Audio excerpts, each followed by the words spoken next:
Livro de Provérbios, Provérbios de número 23, versículo 7 diz assim: porque, como imaginou na sua alma, assim é. Amém? Vamos ler de novo? Diga comigo, porque, como imaginou na sua alma, assim é. Pode dizer amém?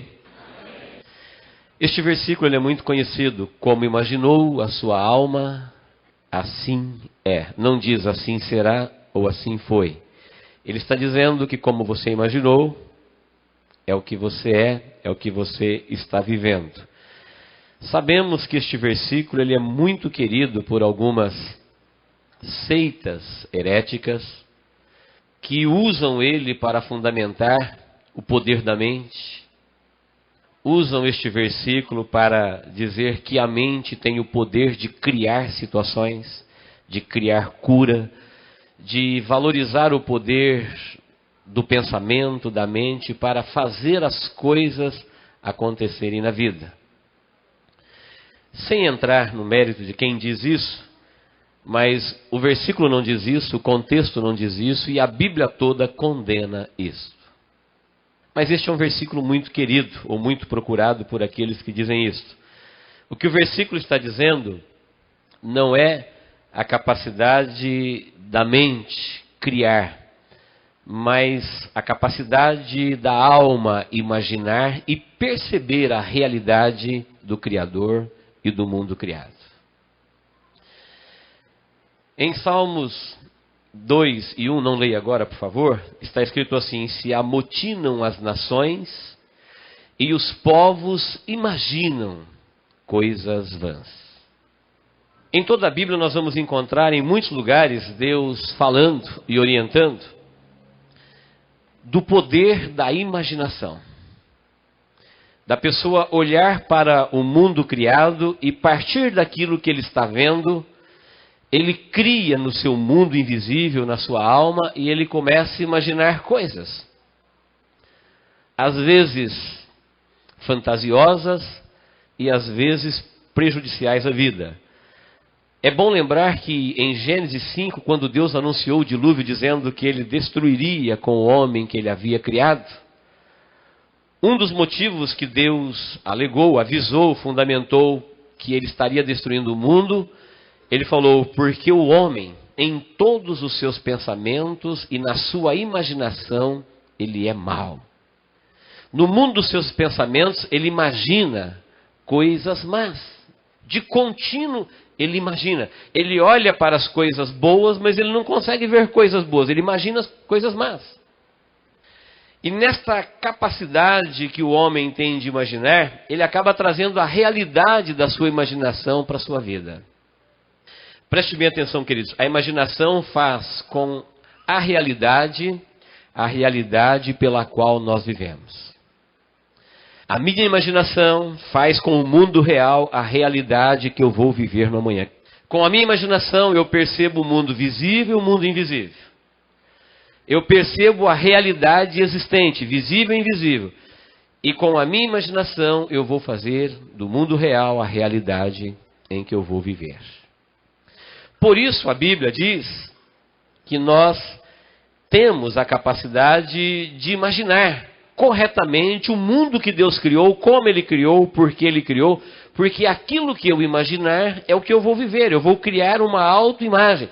A Bíblia em outros lugares chama isso de fé, trazer à existência aquilo que não existe. É criar, é ver um mundo ainda inexistente, porém partindo do Criador, não é criar na mente. É criar na minha mente aquilo que Deus já criou para ela. Aquilo que Deus já fez para que eu possa perceber. Olha que coisa interessante. Eu li de um professor, um pastor de uma igreja na América, que ele estava ministrando para uma classe de crianças da pré-escola. O inverno estava terminando, a primavera estava chegando, e ele pegou um ninho da estação anterior para aproximadamente 13 a 14 crianças, e ali com aquele ninho velho, ele começou a ministrar a respeito da vida. E ele falou da primavera que estava chegando, da neve que ia embora, do riacho que ia voltar a correr, do lago que ia voltar a ser lago e não gelo, e das flores, do seu perfume, do gramado verde, dos pássaros migrando da América do Sul para a América Central, e daquele ninho sendo reconstruído, e um pássaro colocando ali seus ovos, e depois os filhotes crescendo. E disse ele que as crianças estavam atônitas, não piscavam. Elas estavam profundamente compenetradas, e cada palavra que ele falava elas degustavam, elas comiam, elas imaginavam a vida chegando, elas imaginavam elas correndo com os cachorros, brincando, andando de bicicleta, o sol brilhando, o perfume, as cores, a vida, a água. Elas não piscavam. Alguns olhos se enchiam de água, de vibrantismo. De repente, uma das crianças olhou para o pastor, para o professor, e perguntou: por que é que o senhor não tem cabelo na sua cabeça? Aí ele disse que naquele momento o encanto da mensagem caiu por terra, quebrou, todo mundo foi distraído, os pássaros voaram, a neve voltou, o mundo ficou feio. E ele contando a história, porque isso aconteceu, ele disse: geralmente as crianças elas são férteis na imaginação. Mas aquela ali, tão cedo, ela já estava com a sua imaginação debilitada. O que menos valia ali era a careca do pastor. O que menos importava. Aliás, a careca não estava nem na cabeça dele, estava na cabeça do pastor. Mas daquele mundo bonito, colorido que ele estava criando, fantasiando, ele não conseguiu ver a beleza de tudo aquilo. Ele simplesmente viu algo de ruim em tudo aquilo que ele estava ouvindo. E não conseguiu imaginar dentro dele nada de bom. Eu penso que o versículo está dizendo que ainda hoje, nós temos o poder de ver a realidade visível que nós vivemos, e temos o poder de ver a realidade invisível, que é aquilo que nós viveremos. Porque a Bíblia diz: como eu imaginar na minha alma, será. O que eu vou imaginar? Tudo à minha volta. Como você vê uma árvore, como você vê um rio, como você vê uma flor, como você vê Deus, como você vê um ser humano, como você vê a sua igreja, como você vê o louvor. Será que não existe algo de lindo criado no universo e de repente a gente olha para ele e não consegue imaginar nada de bom? De repente numa árvore linda nós só conseguimos ver um galho seco. Eu estava pensando neste versículo e refletindo: será que todos que olham para uma árvore conseguem ver tudo que uma árvore é? Posso estar enganado, mas eu penso que não. Eu sei que uma árvore, ela tem raízes feias e fracas, ela tem um mistério na sua existência. Pode pegar qualquer árvore por inteira, você vai ver que as suas raízes são geralmente feias, informes, finas comparado com o peso da sua sustentação.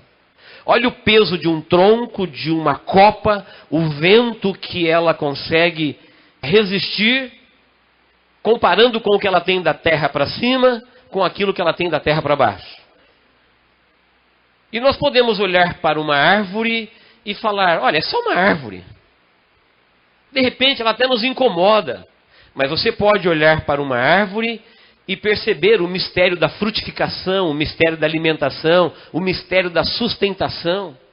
Como é que ela consegue, com aquelas raízes feias, sugar os nutrientes da terra e canalizar esta vida para a superfície, e de repente vem a flora, e de repente vem a frutificação, e daqui a pouco você vê um caminhão carregado de caixas de frutos passando por uma estrada, um funcionário trabalhando no mercado e uma fruta doce e gostosa chegando na mesa de alguém. Dificilmente nós conseguimos ver tudo isso olhando para uma árvore, para um rio, para uma flor. Deus criou um universo perfeito, bonito.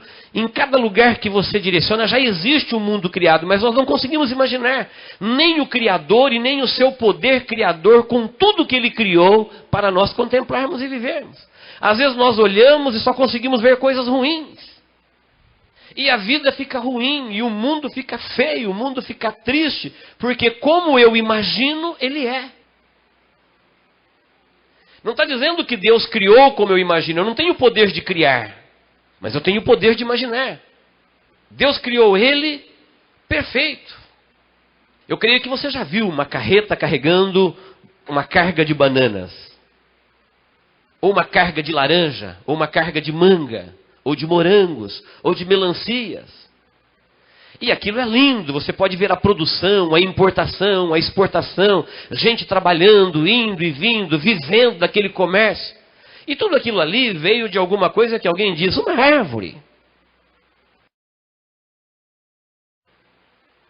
É claro que uma laranja na carroceria de um caminhão é só uma laranja. Mas se nós observarmos uma árvore com outra árvore, uma frutificação com outra frutificação, nós vamos ver o poder do Criador. E a gente vai ver que se nós imaginarmos o mundo como Deus o criou, ele fica perfeito, ele fica belo. Mas nós não conseguimos imaginar. Nós temos, às vezes, uma visão distorcida de tudo que Deus criou. E colocamos a culpa em Deus, em alguém. Às vezes eu olho uma árvore feia, vejo ela feia, mas ela não é feia, eu que a vejo feia. A minha maneira de ver o mundo está comprometendo a qualidade da minha vida. Há pouco tempo atrás, no jornalzinho Manancial, me lembro de uma ilustração muito própria para este texto, que diz de uma mulher que ela olhava pela vidraça da sua casa e percebia que os lençóis da vizinha estavam mal lavados. E ela lamentava e falava para o seu esposo, eu acho que ela não deve saber lavar. Qualquer dia eu vou ensinar ela a lavar os lençóis, porque os lençóis dela estão manchados. E dia após dia ela reclamava dos lençóis da vizinha no varal. E um belo dia ela olhou para os lençóis, eles estavam limpos. E ela chamou o marido, parece que a ilustração diz isso, e disse para ele, olha que bom, alguém ensinou ela a lavar os lençóis, eles estão alvos, estão limpinhos. E o marido disse para ela, não foi alguém que ensinou a vizinha a limpar os lençóis. Foi eu que pedi para alguém limpar os nossos vidros. A nossa vidraça estava suja. Queridos, eu imagino que se nós não conseguimos olhar para uma árvore e ver tudo isso, se nós não conseguimos olhar para um rio correndo e ver a sua beleza, a sua vida, a sua importância, porque Deus o criou, como ele nasce, por onde passa, onde ele vai, por onde ele volta. Em tudo isso existe sabedoria, em tudo isso existe sustentação, em tudo isso existe vida, revelação. Isto foi criado para a vida e o homem é a coroa da criação. Se eu não consigo interpretar uma árvore, uma flor, um rio, como é que eu vejo o homem? Como é que eu vejo o meu semelhante? Será que você vê o homem partindo de você, do seu lucro, do seu gosto, dos seus prazeres? Se eles existem para você, eles são bons, se eles não existem para você, eles não prestam? Porque eu penso que todo mundo consegue dimensionar a diferença de o valor de uma árvore para uma vida, para um ser humano. Como é que eu vejo a igreja? Se às vezes eu não consigo ver uma árvore com bons olhos, como é que eu vejo a igreja? Qual é a imagem que eu faço do homem? Qual é a imagem que eu faço da igreja? Será que a imagem que eu faço é a real, é a que Deus criou? Ou eu tenho uma imagem distorcida e por isso eu acho que ela não tem valor? Ou eu tenho uma imagem distorcida da vida humana, do ser humano, do destino humano, por isso para mim ele não tem valor. Eu vejo o homem partindo de mim, do meu lucro, do meu coração. Talvez os meus vidros estejam opacos, embaçados. E eu acho que são a vida das pessoas que às vezes não estão fluindo correntemente. Se eu não consigo imaginar o homem, se eu não consigo imaginar dentro de mim Deus, se eu não consigo imaginar a igreja, como é que eu vou imaginar o Deus da igreja? Qual é a minha imagem de Deus? Será que Deus, na imagem que eu crio dele dentro de mim, porque o que eu imagino para mim é? Se o que eu imagino para a minha vida é isso que será? Se o que eu imagino de Deus para a minha vida é isso que Deus será para a minha vida. Não está dizendo que ele vai ser na sua essência, ele será aquilo para mim. E se eu imagino um Deus fraco para mim, ele será fraco. Se eu imagino um Deus distante para mim, ele será distante. Se eu imagino um Deus inexistente, para mim ele será inexistente. Com isso eu entendo que a palavra de Deus me leva a refletir que talvez muito do que acontece na minha vida é fruto da minha própria imaginação. Eu não consegui ver distante, eu preciso mudar os meus paradigmas. Paradigmas é modelo ou padrão de compreender ou interpretar a realidade.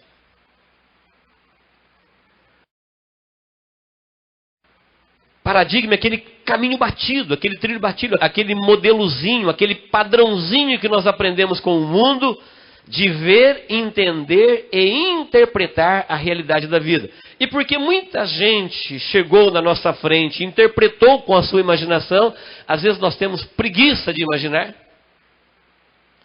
E compramos imaginações enlatadas nos livros, como eu acabei de dizer, de uma seita que pega este versículo, para criar algo e dizer algo que a Bíblia não diz. Criar algo que a Bíblia nunca criou e dizer algo que a Bíblia nunca disse.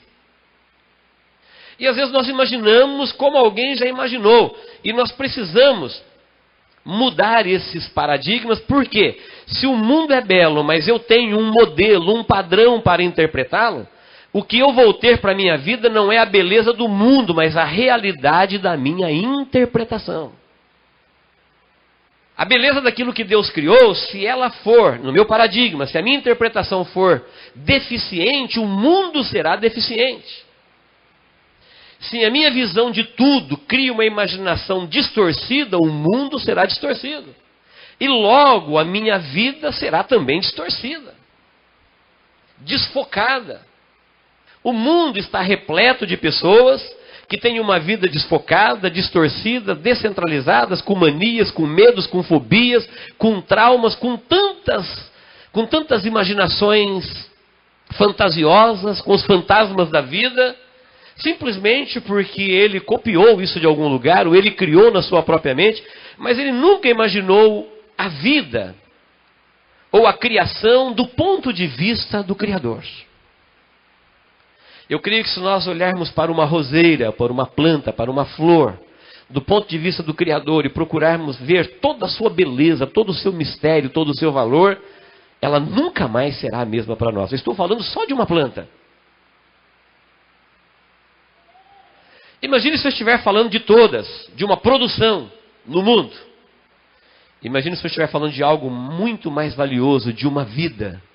Se eu estiver falando de algo muito mais valioso que uma vida, de uma vida eterna, da igreja. Se eu estiver falando da criação e se eu estiver falando do Criador. Se eu conseguir dentro de mim mudar esses paradigmas e trazer uma realidade visível e invisível, porém dentro daquilo que Deus criou para a minha vida, eu vou ver que os fantasmas, os prejuízos, as catástrofes da vida desaparecerão dentro da vida onde elas foram geradas.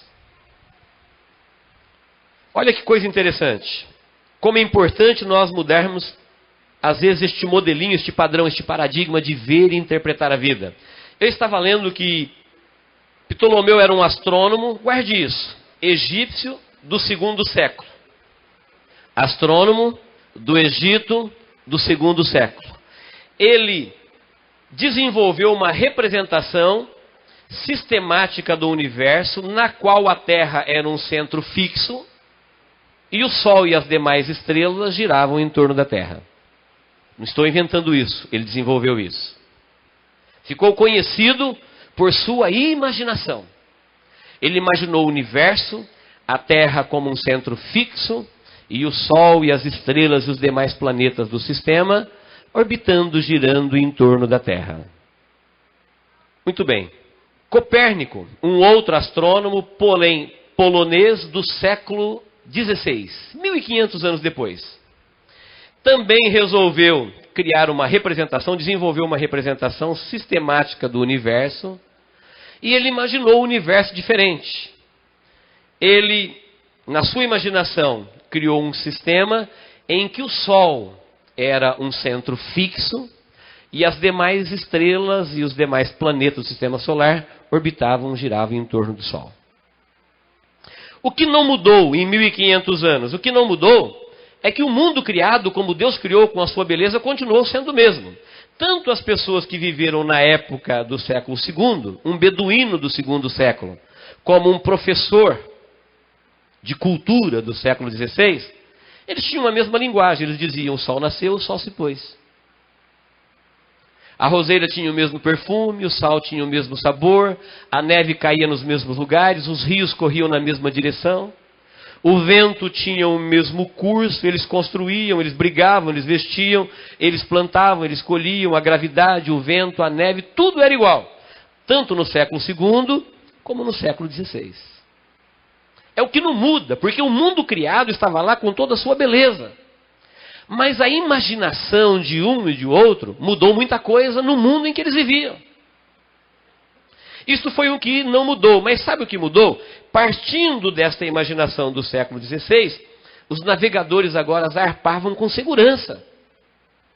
Até então, para eles a Terra era plana. Depois dessa nova informação, dessa nova imaginação, eles entenderam que a Terra era um globo, e agora eles sabiam de onde saía, onde estava e onde iam chegar.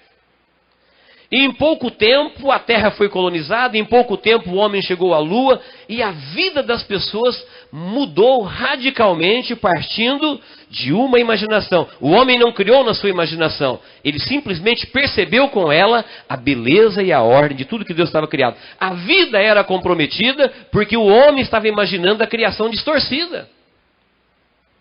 Alguém imaginava a Terra como plana e ela não era. Alguém imaginava o mundo de um jeito que ele não era. Então o homem não tem poder de, com a sua mente, mexer na criação, mas ele tem poder de imaginar ela do ponto de vista do Criador. E aí ele vai ver aquilo que Deus criou, o porquê Deus criou, e ele vai ver que a beleza, a ordem, a vida em tudo isso. Mas como nós relutamos em mudar os nossos, já chamamos de paradigmas. É um modelinho batido. Que muita gente andou por ele, não percebeu a beleza do mundo, viveu uma vida triste, morreu neste caminho e nunca abriu a sua visão para ver o mundo que Deus criou e para crer em tudo que Deus criou. Por isso, por esta falta de visão, por esta falta de imaginação, que revela o poder, não o poder da fé, mas o poder da fé em Deus.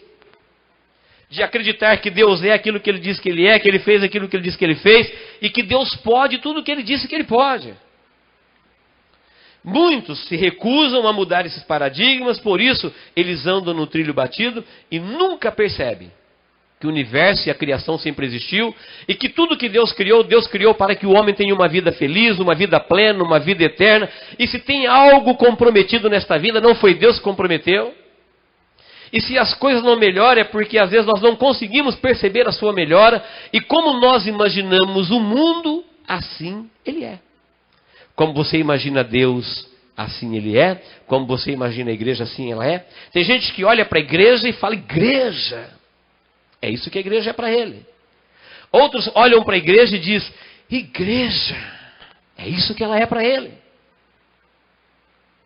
Alguns olham para o céu e dizem, Deus. Outros olham para o céu e dizem, Deus.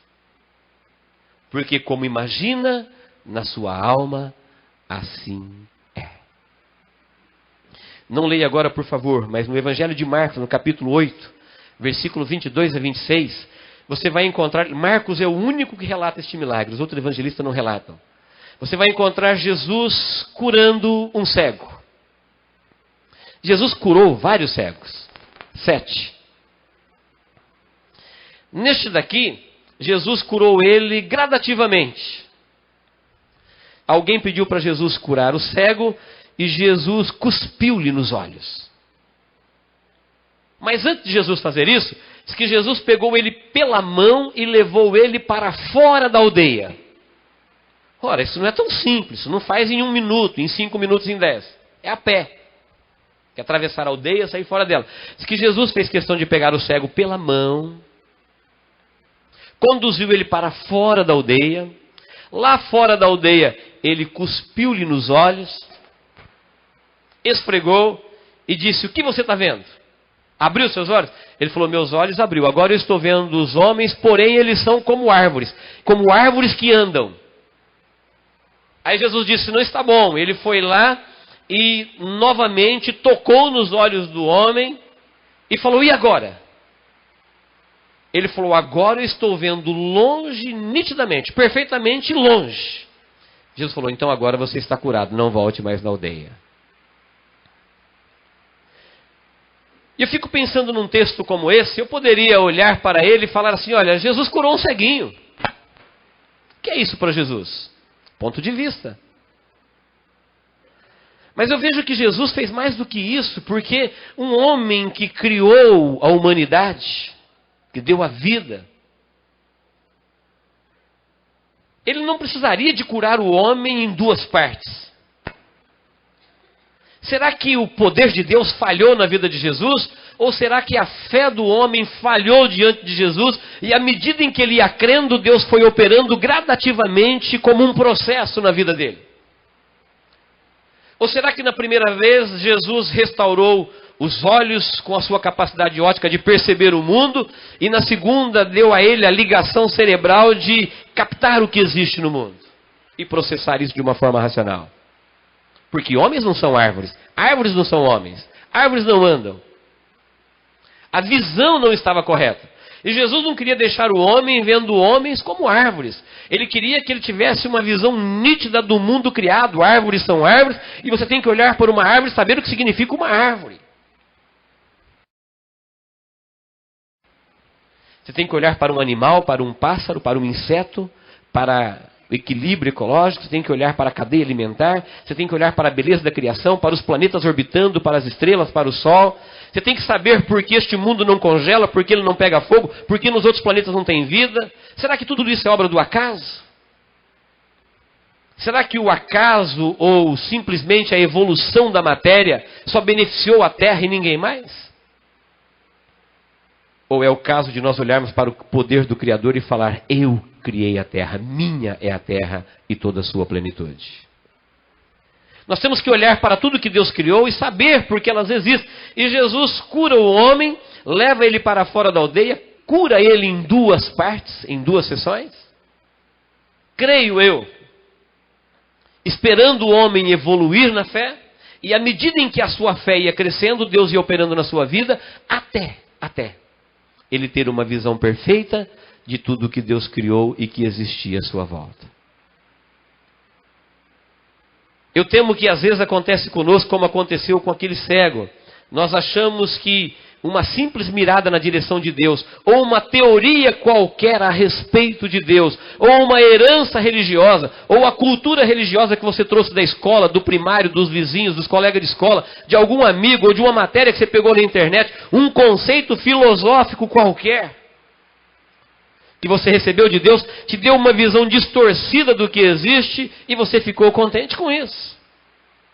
E com isso você vive, com isso você crê, e de repente o mundo é feio, o mundo é triste, o mundo é distorcido, as pessoas não são boas, elas são más, o mundo está sempre querendo te roubar, o mundo está sempre gerando em você fobias, manias, medos, fantasmas. Porque eu não consigo imaginar nada de bom daquilo que Deus criou para a vida.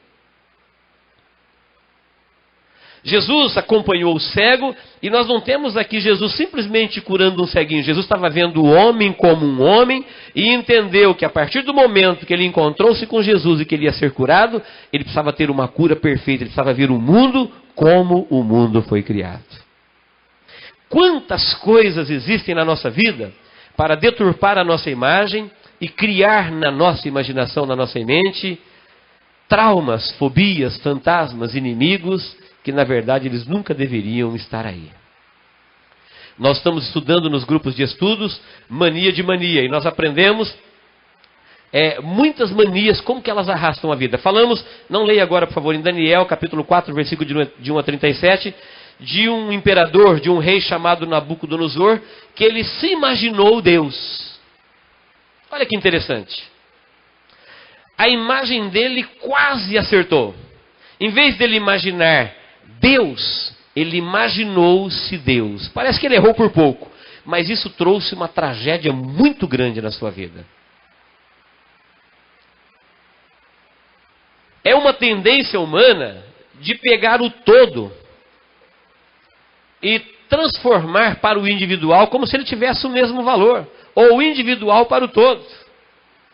Em vez dele imaginar um Deus criador, ele imaginou-se Deus.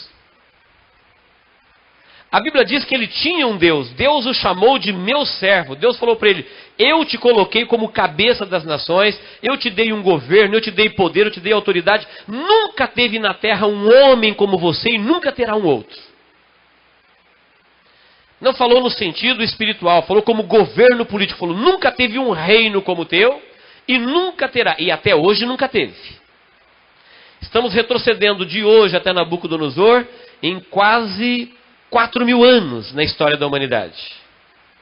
E desde que Deus falou isso, nunca mais aconteceu. Não temos conhecimento na história da humanidade de alguém que tenha governado sobre tantos como governou Nabucodonosor. Mas em vez de imaginar Deus como seu Deus, como era, o mundo que Deus criou para ele governar, ele disse: não é esta Babilônia que eu edifiquei para o louvor da minha glória? E este erro imaginário, chega na sua casa e lê Daniel capítulo 4.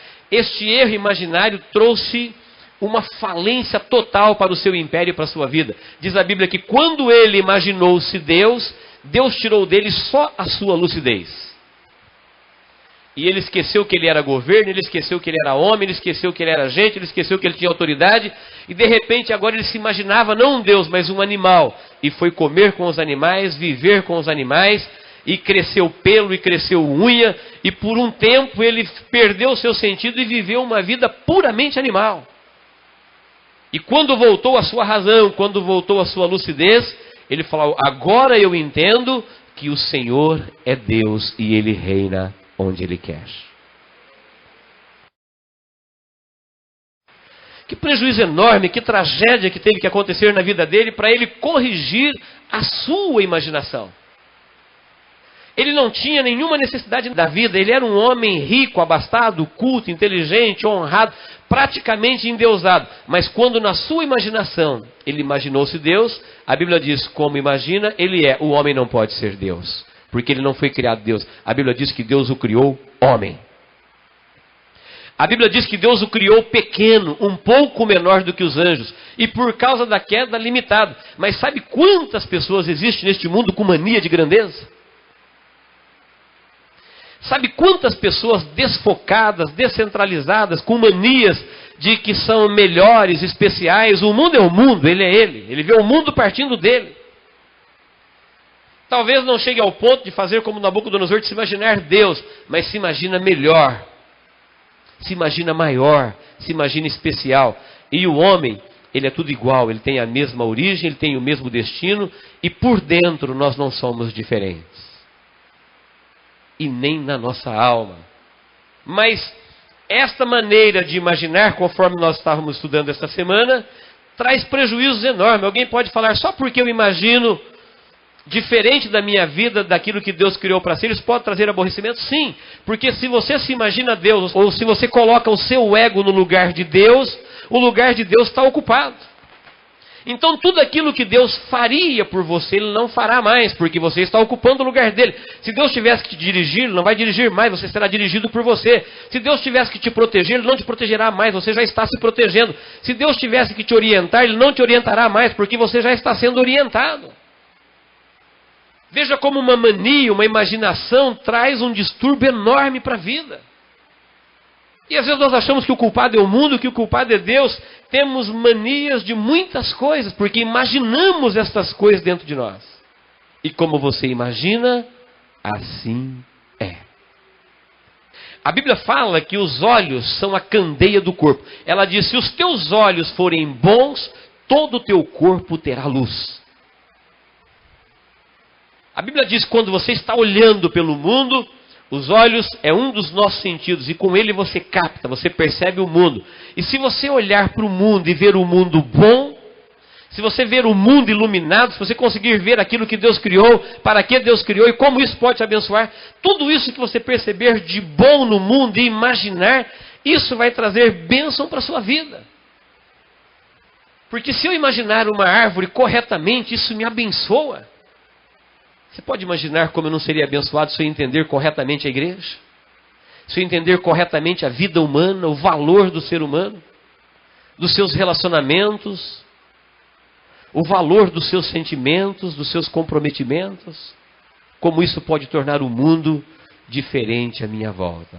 Agora, diz lá: se os teus olhos forem maus, todo o teu corpo será trevas, e não terá nele luz. Por quê? Os olhos são a candeia do corpo. É como uma porta de entrada que você pode perceber o mundo e tudo que Deus criou. Quantas pessoas neste momento estão olhando para o céu ou ouvindo o barulho no telhado dizendo: a chuva.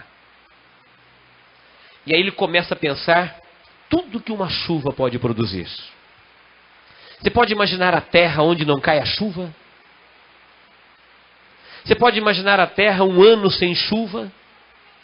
Você pode imaginar a terra 3 dias depois da chuva? Mas alguém que não tem este conhecimento, alguém que não conhece o poder do Criador, não sabe de nada, talvez ele vai olhar e falar, que droga de chuva, ela vai me molhar. Porque tudo que existe em volta dele tem que abençoá-lo.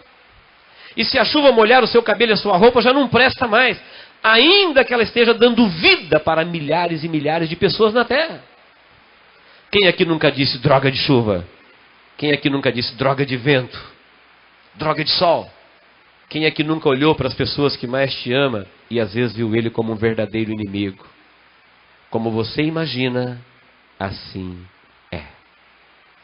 Eu sinto que Deus nos chama nesta noite para uma reflexão de uma vida centrada. Você olhar para a sua própria vida e imaginar para você mesmo tudo aquilo que Deus imaginou a seu respeito.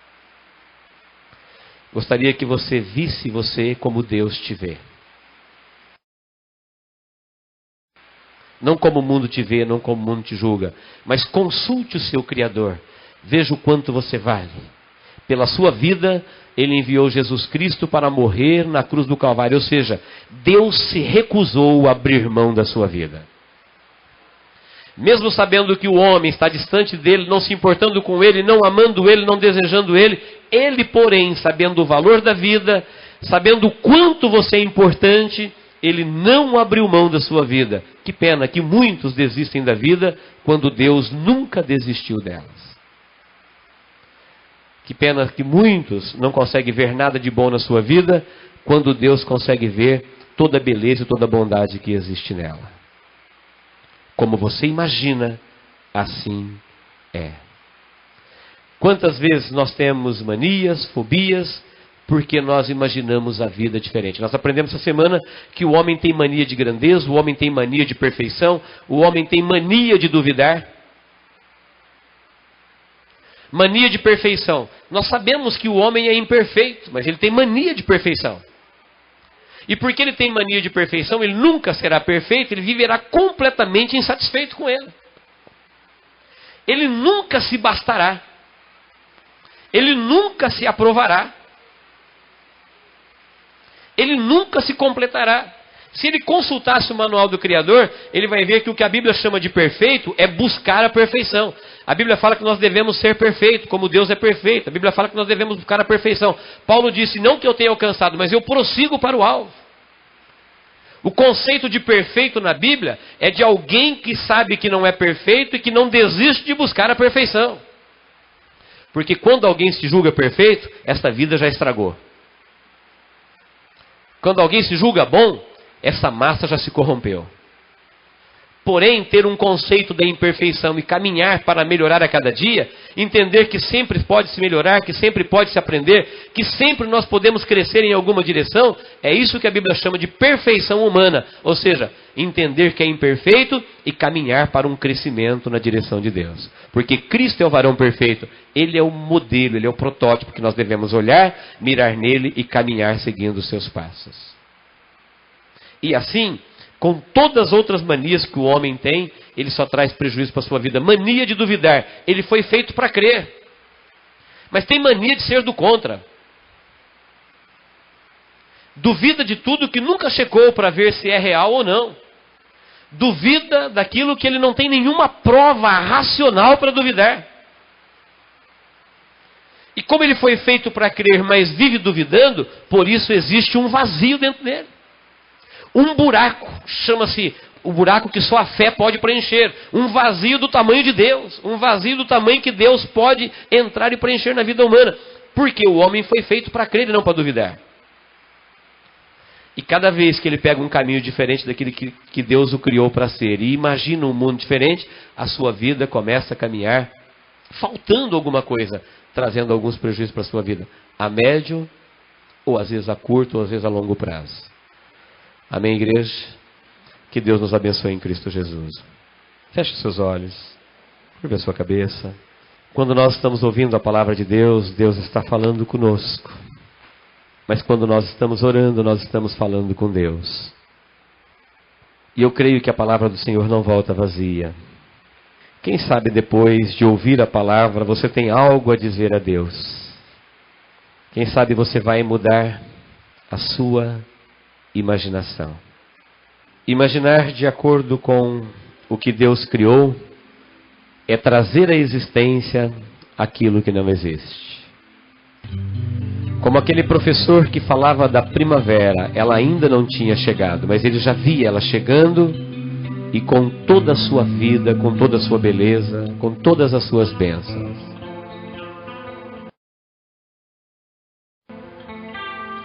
Talvez você possa estar olhando para alguma situação na vida e o momento tão desejado ainda não chegou. Nem por isso destrua a sua fé. Imagine você de posse de todas as promessas de Deus. Imagine a promessa de Deus se cumprindo na sua vida. Imagine o Senhor livrando você do seu cativeiro. Imagine o Senhor, imagine o Senhor, imagine o Senhor. Edificando, construindo, fazendo, restaurando, vida nova, sonhos novos. Uma nova realidade. Aquilo que é invisível hoje, amanhã será visível. Pois fé é crer naquilo que não existe, é trazer a realidade à existência. É trazer a realidade do amanhã para o seu coração. É entender que isso que ainda não existe, amanhã será real, você vai viver.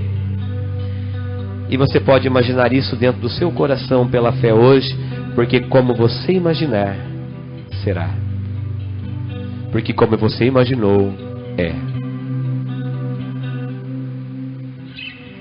Eu te convido agora a ter um momento com Deus.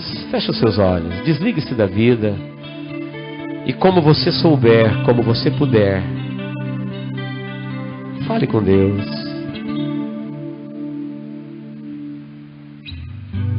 Fale com Deus. Você ouviu a palavra de Deus, deixa Deus ouvir a tua voz agora. Ainda que baixinho.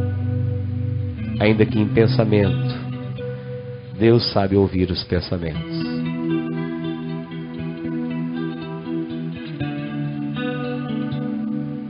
Mude os seus paradigmas. Comece a ver tudo que Deus já preparou para você. Comece a vislumbrar tudo que Deus preparou para a sua vida. Deus, em nome de Jesus, nós estamos na Tua presença. E queremos Te agradecer, ó Deus, por esta noite que o Senhor preparou para que estivéssemos na Tua casa, reunidos, vivendo a comunhão, cantando louvores e ouvindo a Tua palavra. Ela é muito importante para a nossa vida, ela abre os nossos olhos, ela dá vida à nossa imaginação, ela enriquece o nosso coração, ela nos leva, ó Deus, a ver o mundo e a vida diferente de como nós a víamos antes dela. Senhor, eu te peço agora em nome de Jesus, inclina o teu ouvido a cada oração que é feita neste lugar. Cada coração aberto, Senhor, cada alma que por ti clama, cada vida que neste momento invoca a tua presença, cada palavra, Senhor, cada prece, cada súplica, cada gratidão, cada intercessão, seja isto, ó Deus, vivo aos teus ouvidos. E eu te peço, ó Deus, inclina-te para cada vida, Senhor, aqui, que acaba de ouvir a tua palavra, e reordena, Senhor, a fé, a imagem. Traga, ó Deus, um novo tempo, uma nova vida, um recomeço na tua presença, de tal forma, Senhor, que o teu nome seja glorificado. Deus, que nenhuma só pessoa saia daqui sem sentir o teu toque, sem sentir o teu bálsamo, sem sentir a tua presença. Deus, que o teu Espírito Santo tenha acesso a cada vida. Se tem aqui, ó Deus, que hoje está ouvindo a tua palavra pela primeira vez e está abrindo o seu coração para te recebê-lo como Senhor e Salvador, eu te peço, Deus, perdoe todos os seus pecados e escreva o seu nome no livro da vida. Dá ordens aos teus anjos a respeito desta vida, que ela nunca mais seja a mesma, mas que ela cresça, Senhor, na tua presença, e que a tua bênção, Senhor, nunca se aparte da vida dela, nunca mais. É no nome de Jesus que nós oramos, a Deus. E por tudo te agradecemos, Pai. Em nome de Jesus.